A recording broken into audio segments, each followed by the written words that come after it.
Margbot.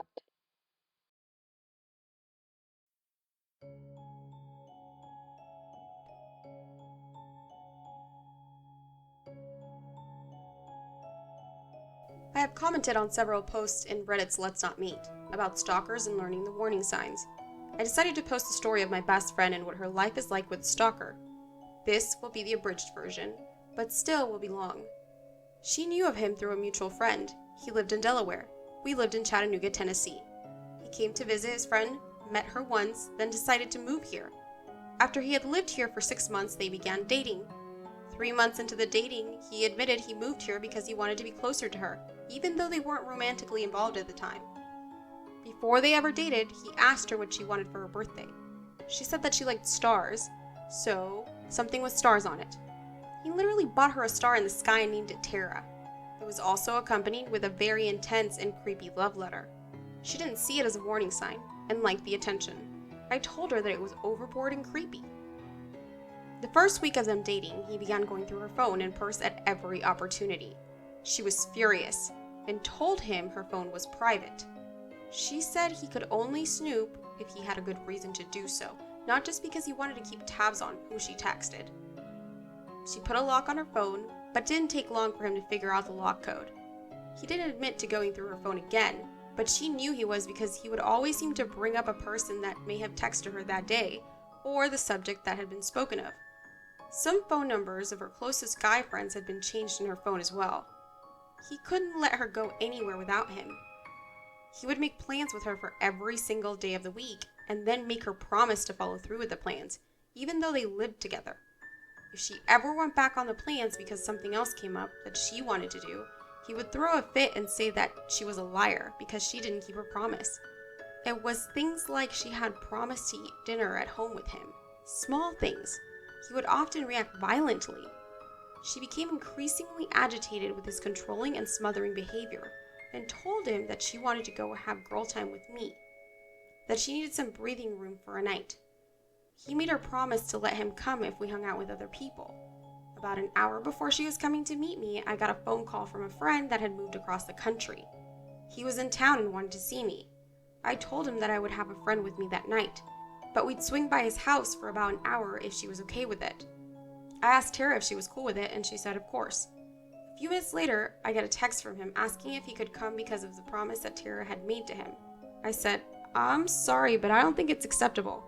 This is a friend that I haven't seen in several years, and I'm already taking one person over to his mom's house that he doesn't know. It will be rude to bring another. We're only staying there for about an hour anyway.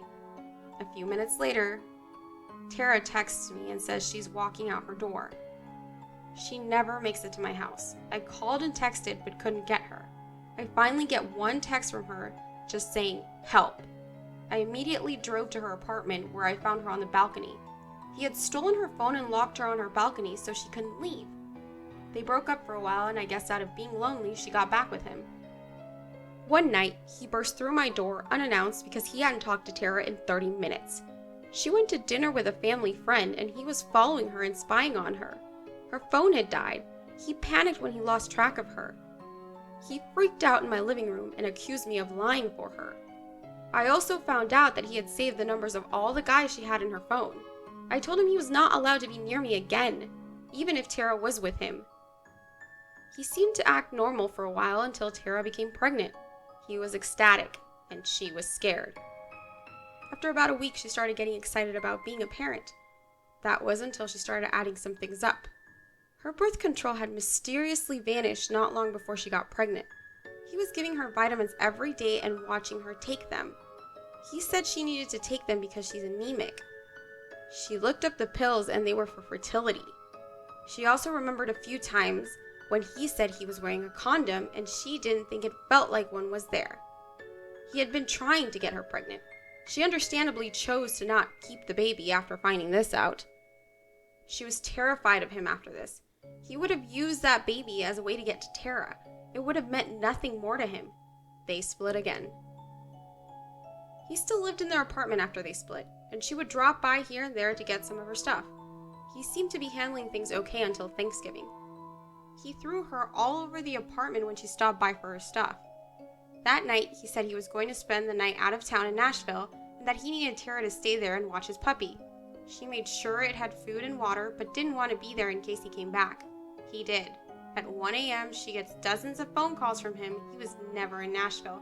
He was trying to get her alone and flipped his shit when she wasn't there. He sent her 115 texts in 1 minute that all said, "Respond to me." He began driving by her work and house all the time. He would call and text her incessantly. He told her that he wasn't promising his sanity or her safety, that he would kill her. He started taking her mail. I told her that I would go get her mail for her, but he said he wouldn't give it to me. He'd only give it to her if she came in person. He began threatening me and saying that it was my fault. Yes, I had encouraged her to get away from him. He was insane, and everyone was scared for her. She was living at my house because he didn't know where I lived at the time. I finally decided to treat him like a kid, and I called his mother in Delaware. I told her of his behavior and threats and asked if she could help him. He ended up moving back to Delaware, but would still call and text Tara all the time. He also made sure to bash her to every person she knew. He would come back to town often. He would go everywhere he knew she would go. He would go places where her friends worked. He would drive by her work. He would send her gifts. Sometimes she'd see him waiting outside of places she was at. It finally stopped. She had a year of silence from him. She had even moved to a different state with the guy she was dating. Her and her new boyfriend split, and she moved back to Chattanooga and started working at a hotel. He came into her hotel and bought a room for the night. The next morning, he checked out and drove back to Delaware. He drove 12 hours to stay at her hotel for one night, and then turned around and went back. He sent her a few texts a few months ago saying he was moving back here. For several years, she has constantly been on edge. She gets nervous if she sees a car like his. She has a genuine fear that he will hurt her if he gets the opportunity. She thinks he'll kill her one day, and I'm also afraid that he will. She has numerous police reports over this guy. I hate seeing how he's damaged her, and she's afraid to get close to another guy. She doesn't want kids now. She's always nervous. We still use the buddy system. She doesn't go anywhere at all by herself. It only takes one moment of her being alone for him to get her. Update. After posting the original story, Tara and I started talking about all the crazy things this guy did, even little things about his personality. We just didn't notice them at the time because they were overshadowed by the completely insane things he did. Basically, he was all around in left field. I would love to put down every single psychotic thing about him, but it'd be way too much. Feel free to ask questions about his crazy shit though. For the update, he did something else ridiculous. Remember how I said that Tara worked at a hotel and he drove all the way from Delaware to stay at it for one night and drove back? He did it again, except this time she doesn't work there anymore. Thank God. She was promoted to an office job with the hotel's parent company. Her office is at a different hotel now. Every once in a while, she'll unblock him on Facebook for about 5 minutes so she can see if he might have plans to come to town. About a week ago, she decided to do the checkup and looked at his Facebook. He had actually just left town. She called me and told me that when she got to work the next day, she would check the guest registry to see if he had stayed at the hotel she was at before. Yep, he stayed there again. Just for one night, again. Funniest part to me, he brought his new girlfriend with him. I wonder how the poor girl would have reacted if she realized that he had brought her to stay at his ex-fiance's hotel. Glad she got a new office.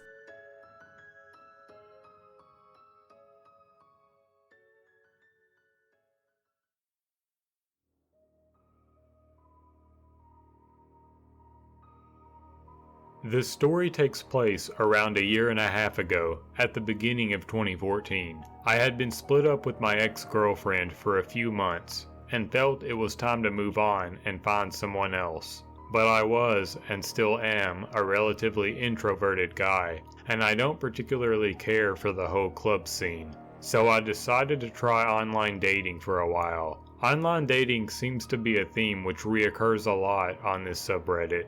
But let me just say that on the whole, my experiences were good, and I even met my current GF on the internet, so online dating is definitely not without its merits. However, after being on a small free dating website for a while, a girl popped up as being nearby. She lived about 20 minutes away from my house, looked relatively attractive, but her pictures were very low quality, red flag, and seemed intelligent without being overly pretentious. I shot her a message and she shot back. Things seemed good. We swapped numbers and spoke for a while, and she seemed relatively normal at this point. We didn't have particularly deep conversations at all. She told me about her work. I told her about my studies. We spoke about music, etc., etc. Things started to decline when we had been talking for a few weeks. As time went on, she became increasingly needy and would text me non-stop all day. If I didn't reply back because I was busy, she would start crying and ask what she did to offend me. Definitely a red flag. Weeks went by and she began revealing more and more of her strange personality. She would flip from extreme to extreme emotionally. One such example that sticks in my mind was me mentioning my ex. She absolutely went crazy about calling her almost every name under the sun. Now, I can't remember why I did this, but I remember asking her for her email address and she gave it to me. This is important because it was a generic email including her first and last name, like B. Morstrat, for example. So I did what any Redditor would do and searched that into Facebook, and haha, her account popped up, and needless to say, the difference between pictures she had taken herself and those she had been tagged in was remarkable. She was not heavier than her picture on the dating website, but just looked more drained. Her skin was pale, almost grayish, and her eyes were totally out of it. Daze stared to them. I'm not a shallow guy, but it did make my stomach sink a little. Now I know what you're thinking. That was the end of it, right? Wrong. Because stupid Black Morstrat was lonely and didn't have anything else to do. So when this girl wanted to meet up, I swallowed my shallowness and agreed to do it.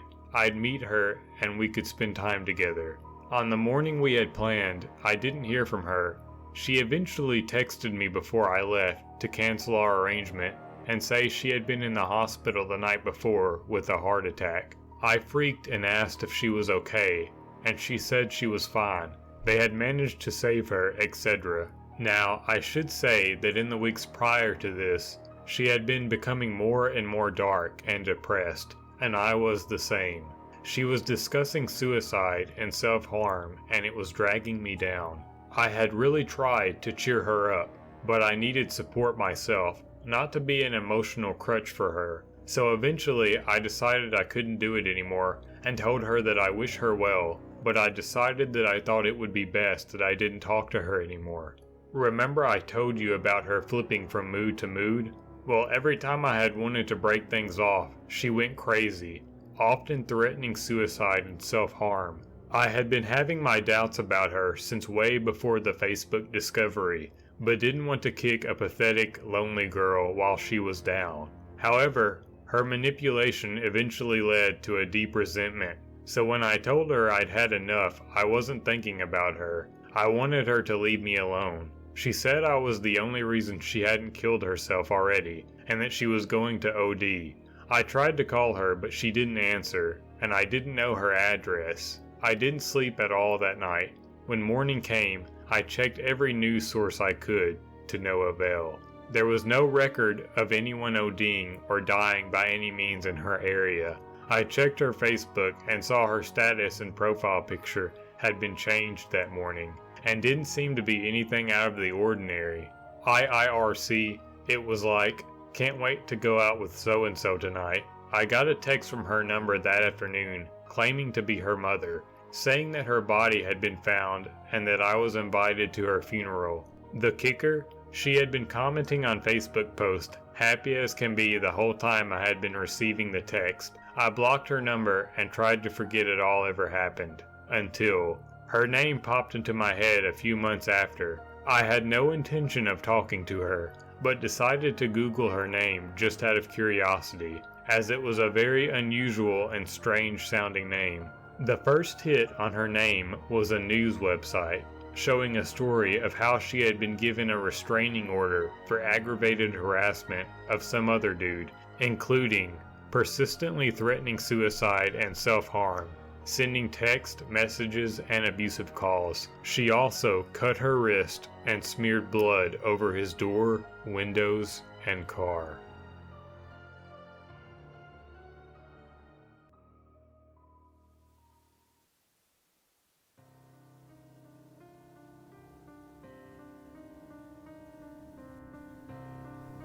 Pardon the length, this will be worth the read for people who have dated complete psychos. Some info. I'm a 20-year-old girl who just happens to be an asshole magnet. Around mid last year, after being strictly platonic with Elmo for more than a year, we decided to give the whole relationship thing a try. The relationship was wrong from the start, as Elmo was in a relationship at the time and he basically cheated on his then current girlfriend to be with me. Yeah, I was stupid, but that's not the point of the story. Additional info. This guy got kicked out of his house after he beat the shit out of his own father, had to stay with me because he had nowhere to go, didn't have any money at all, so obviously I was financially responsible for his fucking well-being. I gave him food, clothes, a working phone after he smashed his phone to the wall one day when he got angry at me, and money. He literally almost never paid for a single fucking thing while he was dating / living with / leeching off me for 10 months. Fast forward 8 months. Elmo turned out to be a complete asshole. I found out he was cheating on me through my WhatsApp history. Yes, he cheated on me while using my cell phone. Low son of a bitch. Also, found out that he's been using my car to meet up with random skanks, take them out, take them back to their places, and sleep with them. Keep in mind that he used my car when I was sick, sleeping, or he just borrowed it saying he needed a car to go to his friend's house to study.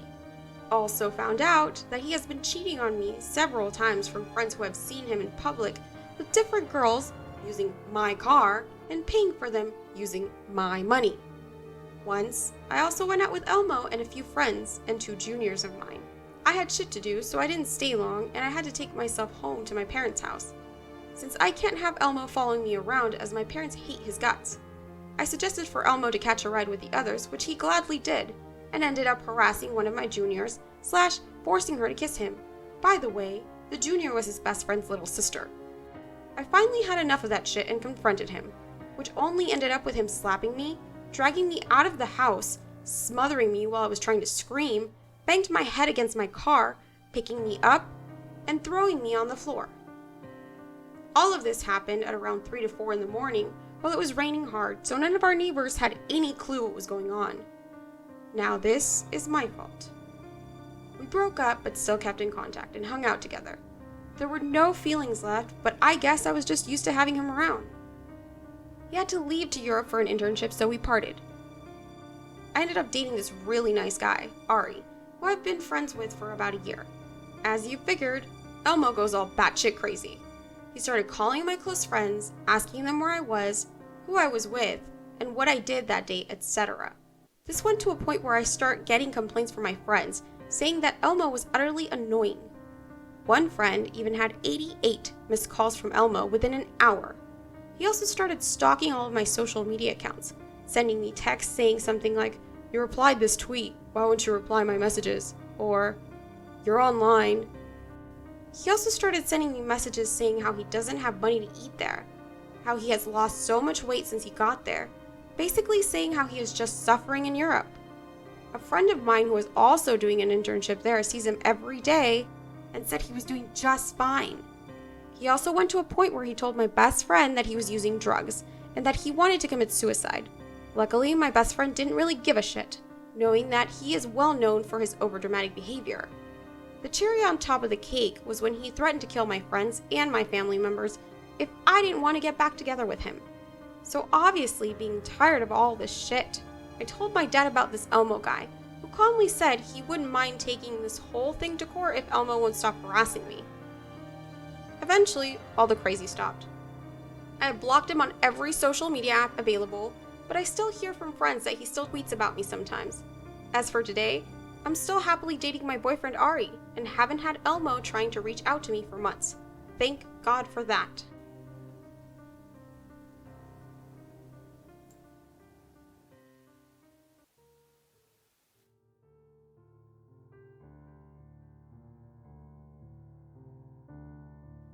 I was searching through my old post, and I found a story I thought might be suitable for here. It was my 18th birthday, and as a newly minted adult, I was enjoying my grown-upness by getting as drunk as I could.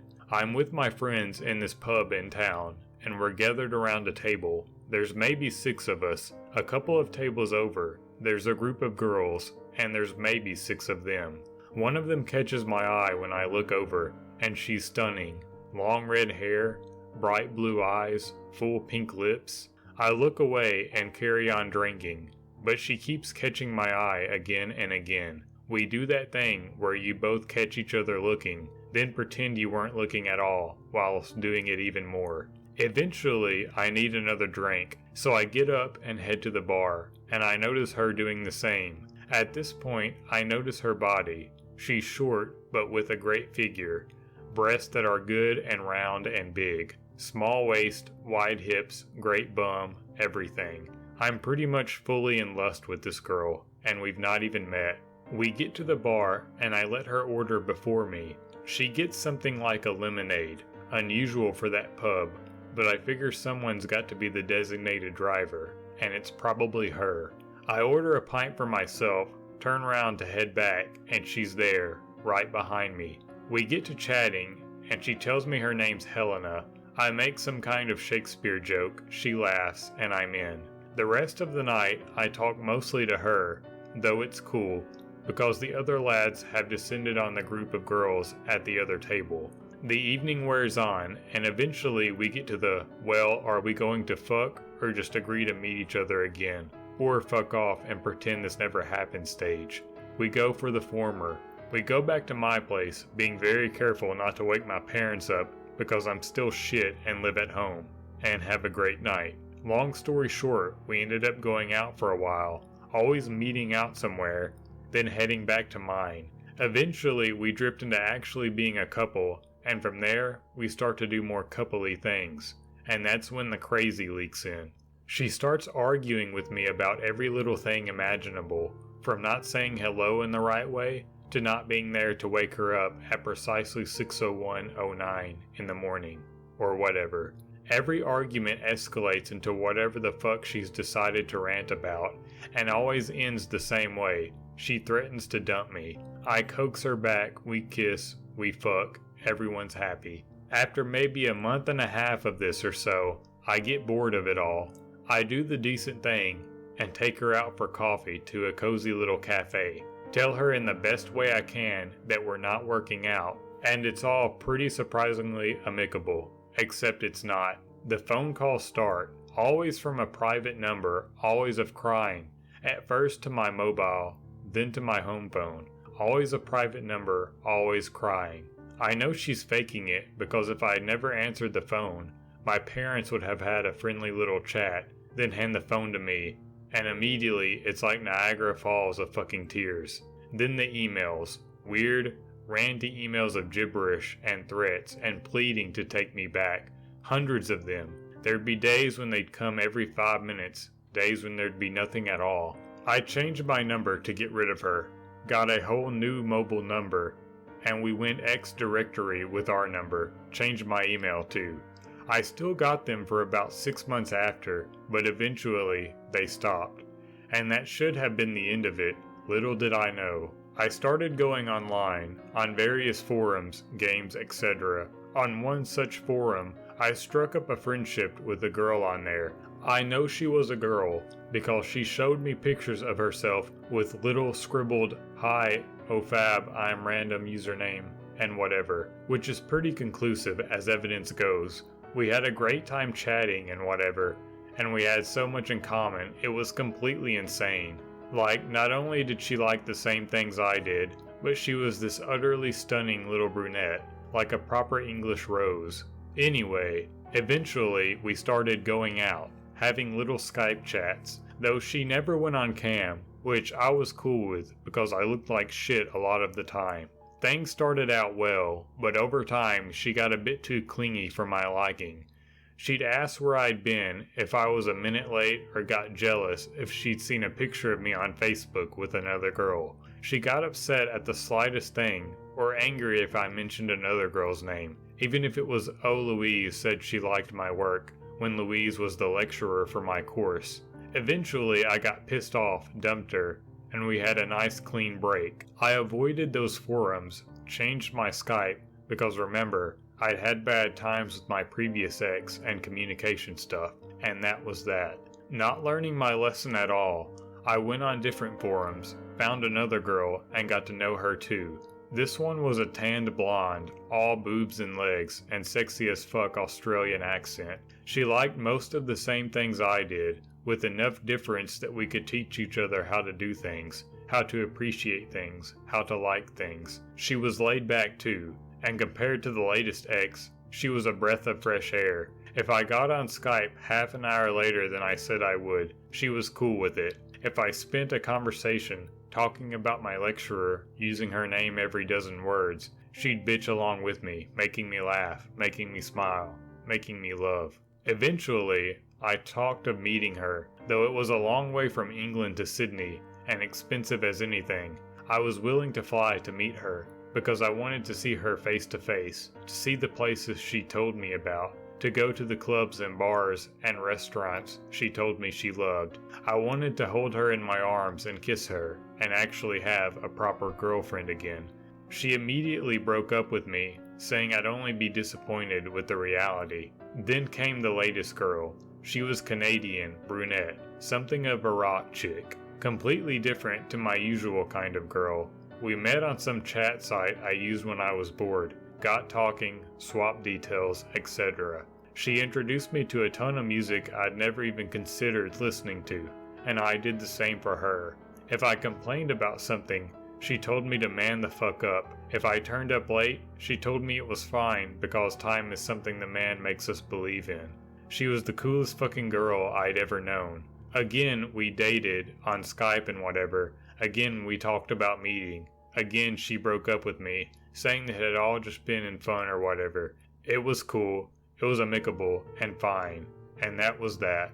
All this happened over a couple of years, with me being with each girl anywhere between 4 and 6 months, and my between times being maybe 1 to 3 months. I was a quick worker, and fuck the rebound shit. Anyway, I came back to my hometown for the holiday. I think it was reading week or something, and fuck being on campus then. I was wandering along the road, when who should I see but Psycho Girl. Rather than avoiding her, I carried on walking.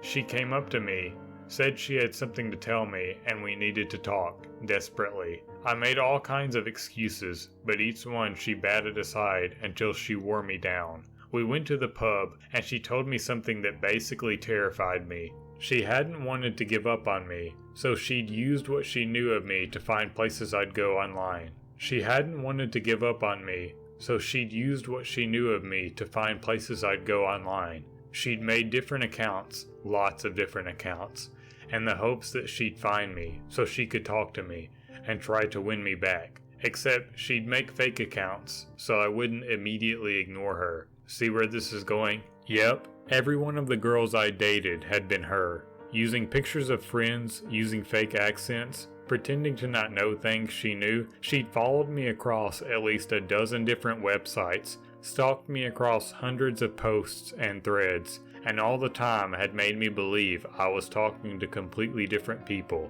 I didn't date anyone for a couple of years after that. I don't know what came of her after that. She sort of disappeared from my life, and I haven't seen her since. I went out briefly with a couple of other girls, but only ones I'd met face to face, who didn't look anything like her at all. I don't know if she still follows me about online, or if she does, if she knows about this account, but if you're looking at this, hi Helena.